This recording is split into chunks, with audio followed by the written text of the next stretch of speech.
But the whole thing about, well, the Spurs led for a lot of this series. These are long games, young, youthful team. Our only question about San Antonio and the whole series was their youth and decision-making. What did we say before the series? You knew this. Knicks are a great fourth-quarter team. You do not want to be tied if you're San Antonio with your youth in the fourth quarter. That is not a winning formula. You got to have big leads against the Knicks. They are the best fourth-quarter team, and they got tons of experience. So here, Wemby said this, and to a lot of Knicks fans and a lot of fans, this was a little off-putting.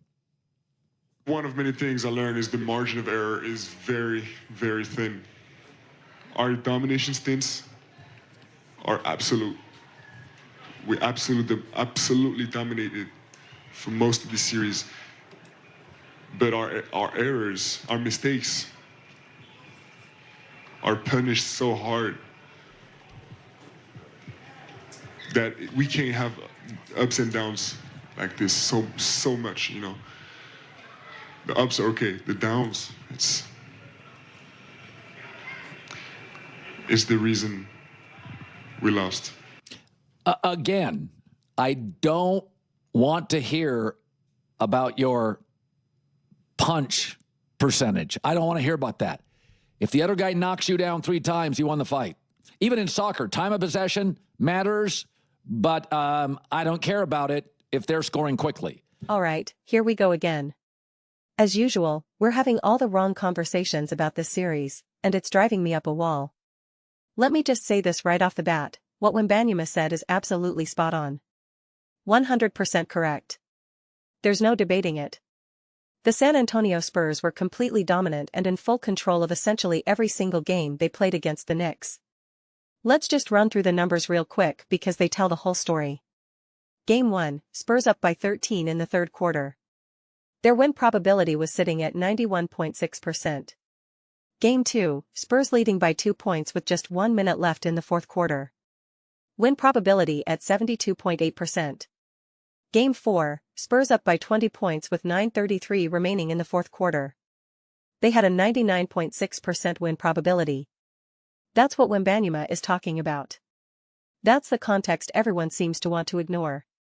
We don't need to pretend this didn't happen just because we're scared of upsetting New York Knicks fans. Oh no, we wouldn't want to ruffle any feathers in the Big Apple. Please. I'm telling you right now, this Spurs team wins the whole thing if they had Greg Popovich in his prime. Not a single doubt in my mind. And look, I'm not placing all the blame on coaching or anything like that. I'm not saying the current staff is terrible. But you cannot tell me it wouldn't have been managed better with Pop at the helm. The game management, the rotations, the timeout usage, all of it would have been sharper. I watch that entire series, and the whole time, I felt like the Spurs were the better basketball team. Now, let me be crystal clear, the Knicks deserve all the credit in the world for winning. They deserve every bit of praise for mounting those comebacks and doing all the things necessary to close out those games. All the credit in the world. I'm not taking anything away from them. But at the absolute bare minimum, we know this series should be at least 3-2 right now. That's the floor. Nobody disputes that De'Aaron Fox messed that up. Nobody doubts that for a second. And then you have the whole situation with Anunoby tipping the ball, just an absolute disaster. That was terrible coaching and terrible execution all rolled into one. There was zero reason to double team with Wembanyama right there. It's been broken down a million times. It's been analyzed from every possible angle. And yet, here we are. So now the narrative is shifting to somehow erase what San Antonio accomplished. It's such a joke. Everyone keeps trying to downplay it, and it's just so weak, man. Do you not understand what San Antonio did here? Look at the age disparity. 21 for Castle, 29 for Brunson. 30 for Wembanyama, 22 for the opposing player. 24 for Champagny, 28 for Anunoby. This kid right here was the cornerstone of this team alongside Wembanyama, and he's 20 years old. 20 years old. Bridges is 29. Hart is 31. Vassell is 25. What are we even talking about here? This Knicks team was no thing but seasoned veterans, while the Spurs were nothing but youth. Every step of the way, that was the story. That's exactly why De'Aaron Fox was supposed to step up in those big moments, and he simply didn't deliver. In many ways, Dylan Harper was actually more important to this team's success. A literal 20-year-old rookie who's still in the process of physically maturing. Yes, he is still literally developing physically. It's crazy to think about. The kid can't even grow a proper beard yet. He's 20 years old, man. It's just such a stark contrast when you put him next to these veteran Knicks players. And that's why we had this situation. The Spurs would be the largest preseason underdog to win the title in the last 40 years. That's because of all that youth. They were plus 6,500 championship odds entering the season. Think about that. They were supposed to be nowhere near contention. Yet they led by 14 in Game 1, by 12 in Game 2, by 12 in Game 3, by 29 in Game 4, and by 16 in Game 5. What they did was absolutely remarkable. Don't let anyone convince you otherwise. Don't let anyone try to manipulate the narrative, because that's exactly what they're attempting to do now. People are going to come out and say, "Oh, now you want to talk about youth?" Or, "They weren't really that great anyway." Or, "The New York Knicks were just this dominant force." No. What the Spurs did was nothing short of remarkable. The foundation of their team was a third-year player in Wemby and a rookie in Dylan Harper. That's it. That was their core. It was absolutely, positively remarkable. And they were positioned to win every single game. Again, the Knicks deserve all the credit in the world for pulling it out. But those losses were about the Spurs' mistakes. It was the Spurs' errors. That's what Wembanyama is saying. And you know what? He's right. It's unbelievable how people want to have these conversations. I find it truly unreal. Absolutely positively unreal. And so disingenuous and obnoxious that we're now trying to erase and downplay what the Spurs accomplished. It's ridiculous. It really, truly is. The Spurs winning was always going to be an insane accomplishment. It was never supposed to be a walk in the park. It was never a guarantee. It was always going to be an uphill battle. That's what was going to make it so special. People seem to fail to understand that and grasp that fundamental truth. It was so remarkable that the Spurs were even in the position they were in the first place. They weren't supposed to be there. They overachieved in spectacular fashion. I'm telling you right now, we haven't had a truly great championship winner in years. Let's look at recent history. OKC beat Indiana in Game 7, but Haliburton was balling and then blows out his Achilles. Boston beats Dallas, sorry, not that impressive. Denver beats Miami, not that impressive either. The Bucks beating the Suns, again, not that impressive. The Lakers in the bubble eating the Heat, not impressive. The Raptors beating the injured Warriors, yeah, not impressive at all. The Warriors beating the Celtics, that's impressive. The Cavs beating the Warriors, that's impressive. The Warriors beating the Cavs, that's impressive. There have only been 2 truly great championship wins in the last however many years. Warriors and Cavs, 2 actually great teams winning and performing at the highest level against a worthy opponent.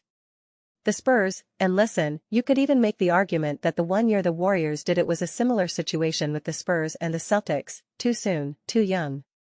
I'll concede that. That's totally fine. I'll say that.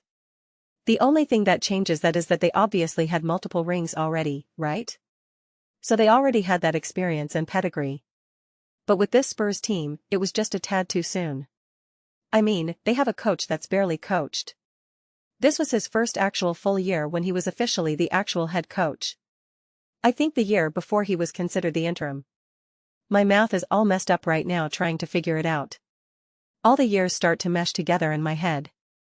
It literally feels like last year was when the Nuggets played in the finals. But wait, no, that wasn't last year. Hold on, what year was the Bucks and the Suns? When was that? Was that 2 years ago?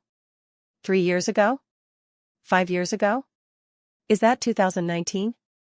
No, 2020? What? It's so hard to keep track. But the whole thing is absurd. The conversations around this series are ridiculous. This is what we do. Wembanyama has a great game and everyone says, oh, he's unstoppable. He's the GOAT. They lose, and suddenly it's, oh, Wembanyama can't create shots. what are we doing here? It's just such a massive accomplishment. The Spurs, all things considered, played phenomenal basketball. They were the better team despite their age disadvantage. The Knicks knew how to execute down the stretch. The Knicks deserve the win. They deserve a tremendous amount of credit. I am genuinely happy for a lot of the players on that team, Karl-Anthony Towns, Brunson, Bridges, Mike Brown. Truly happy for them. Speaking of Towns, who was missing time and all that, the talk was about shipping him off for Giannis.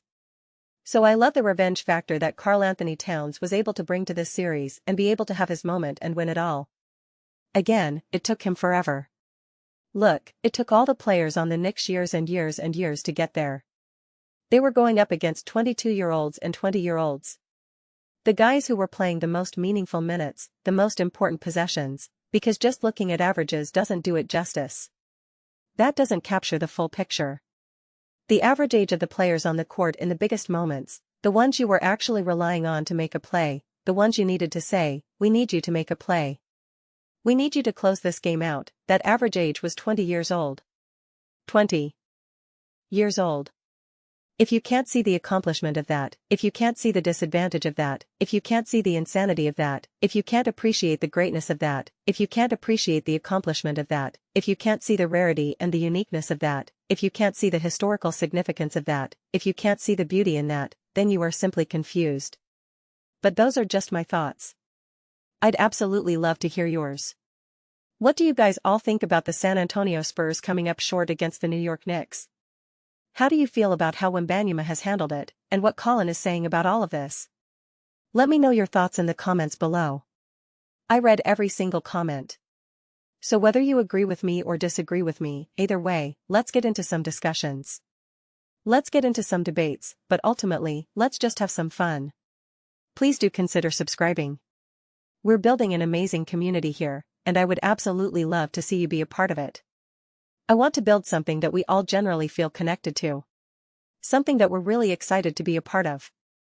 I think we're well on our way to doing it. Please don't forget to give this video a thumbs up, it really does help with visibility and the algorithm. Thank you so much. See you next time.